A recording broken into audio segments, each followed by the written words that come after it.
मैं तो इसीलिए तो कहती हूँ कि संविधान को लागू करो, गैर बराबरी समाप्त हो, जाति व्यवस्था समाप्त हो। आज भी अनुसूचित जाति के लोग पूरे भारत में आज उनको मंदिरों में जाने से प्रतिबंधित किया जा रहा है। मैं तो आपके चैनल के माध्यम से कह देना चाहती हूँ कि पूरे भारत के बहुजन समाज के लोग अब यदि मंदिर में हमको अछूत समझ करके जाने से प्रतिबंधित कर देते हैं तो हमको मंदिर जाना ही नहीं चाहिए।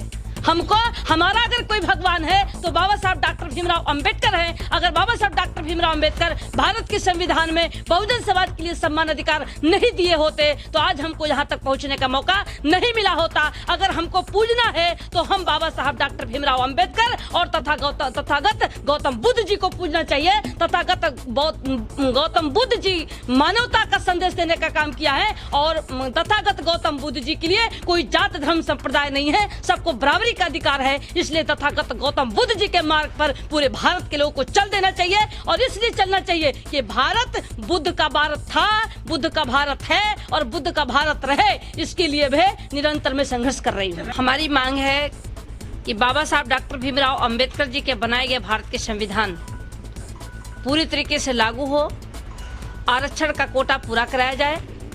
पिछड़ी जातियों के लिए 27% आरक्षण सुप्रीम कोर्ट द्वारा दिया गया, लेकिन जब से सुप्रीम कोर्ट द्वारा आरक्षण दिया गया तब से लेकर आज तक क्या कारण है कि पिछड़ी जाति के लोगों को आरक्षण का कोटा पूरा नहीं कराया गया। यही स्थिति अनुसूचित जातियों के लिए 23% आरक्षण दिया गया है और 23% आरक्षण में पूरे भारत में सभी विभागों में आज तक नहीं दिया गया, चाहे वो कार्यपालिका हो चाहे वो न्यायपालिका हो। अनुसूचित जाति और पिछड़ी जाति के लोगों को पूरी तरीके से आरक्षण का लाभ आज तक नहीं मिल पा रहा है और बीच में ही कभी कहा जा रहा है कि हम भारत के संविधान को हम खत्म करने के लिए आए हैं, कभी कहा जा रहा है कि भारत के संविधान में दिए गए आरक्षण को हम समाप्त करेंगे और कभी कहा जा रहा है कि भारत के संविधान आरक्षण को हम ऐसा समाप्त करेंगे कि रहना न रहना बराबर होगा। इसलिए अगर भारत का संविधान आरक्षण हमारा समाप्त हो जाएगा तो देश के बहुजन समाज का अधिकार खत्म हो जाएगा। इसलिए भारत के संविधान को बचाने के लिए, आरक्षण को बचाने के लिए मैं 16 दिसंबर को लखनऊ के झूलेलाल पार्क में मैं बड़ा आंदोलन करने जा रही हूँ और उसी आंदोलन में मैं बड़ा धमाका करूंगी और पूरे देश भर में मैं बहुजन समाज के लोगों को जगाकर भारतीय संविधान के सम्मान में बहुजन मूल निवासी अल्पसंख्यक मैदान में को लेकर ये पूरे देश में आंदोलन में चलाने जा रही हूँ। कौन सा धमाका होगा?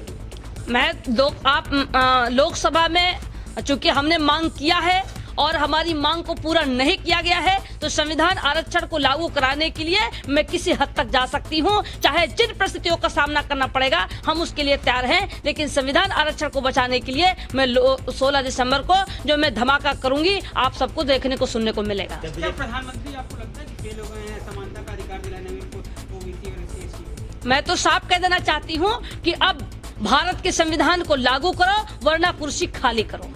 समानता का अधिकार नहीं दिला पा रहे हैं क्या वो? समानता मुझे नहीं, मुझे मानवतावाद चाहिए। संविधान में मानवतावाद है, सबको गैर बराबरी को समाप्त करके सबको बराबरी पर लाने की बात होनी चाहिए और संविधान जब तक लागू नहीं होगा तब तक हमारा देश, हमारा बहुजन बराबरी पर नहीं आ सकता। इसलिए भारत की कुर्सी पर अब वही राज करेगा जो बहुजन की बात करेगा। नाम भी बदलने लग गई है, इलाहाबाद का नाम प्रयागराज कर दी है।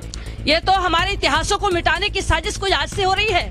जो इलाहाबाद है ये भी तो गौतम बुद्ध जी का स्थल है।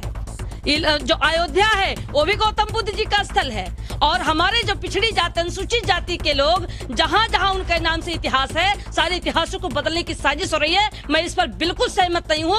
यदि इलाहाबाद पूरी दुनिया में जाना जाता है तो इलाहाबाद के नाम से ही रहना चाहिए। अब तो देख रहे हैं कि लखनऊ लाखन पासी के नाम से था, लाखन पासी का नाम बदल करके वहाँ पर लक्ष्मण नगर करना चाहते हैं। ये हमारे बहुजन समाज के इतिहास को हमेशा बदलने की साजिश कर रहे हैं। मैं तो कहना चाहती हूँ कि इलाहाबाद अगर दुनिया में जाना जाता है तो इलाहाबाद के नाम से ही रहना चाहिए, लखनऊ के ही नाम से रहना चाहिए। अलीगढ़ अगर अलीगढ़ के नाम से पूरे देश जानता है तो अलीगढ़ का ही नाम रहना चाहिए। इस नाम में संशोधन नहीं करना चाहिए। जब भारत के संविधान में धर्मनिरपेक्ष संविधान है और भारत में जब सभी जात धर्म संप्रदाय के लोग रहते हैं तो सभी धर्मों के सुरक्षा होनी चाहिए। सरकार आती है और जाती है लेकिन सरकार की जिम्मेदारी बनती है कि किसी आस्था के साथ खिलवाड़ न किया जाए, चाहे वो दलित हो, चाहे वो पिछड़ा हो, चाहे वो मुस्लिम हो।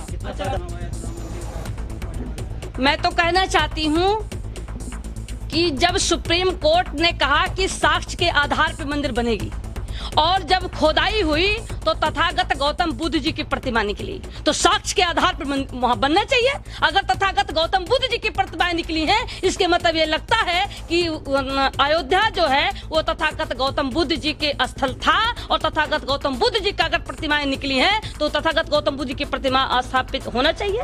वहाँ पे तथागत गौतम बुद्ध के मंदिर बनना चाहिए। यदि साक्ष्य मिला है, जब सुप्रीम कोर्ट ने कहा था कि साक्ष्य के आधार पर हम मंदिर बनाएंगे, तो साक्ष्य तो गौतम बुद्ध जी की मिली है। तो यदि साक्ष्य मिला है गौतम बुद्ध जी का, तो गौतम बुद्ध जी की प्रतिमा स्थापित होनी चाहिए। राम मंदिर के बजाय ये बनना चाहिए। जो हमारा इतिहास है, और इतिहास जो साक्ष्य के आधार पर बनना चाहिए। बीजेपी के लिए राम मंदिर एक मुद्दा बनकर रह गया।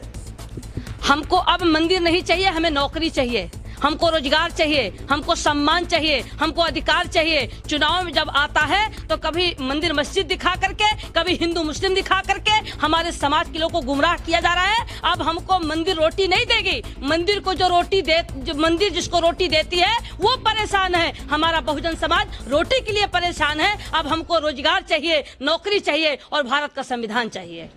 देश दुनिया की खबरों से रूबरू होने के लिए सब्सक्राइब करें हमारा चैनल NTTV भारत।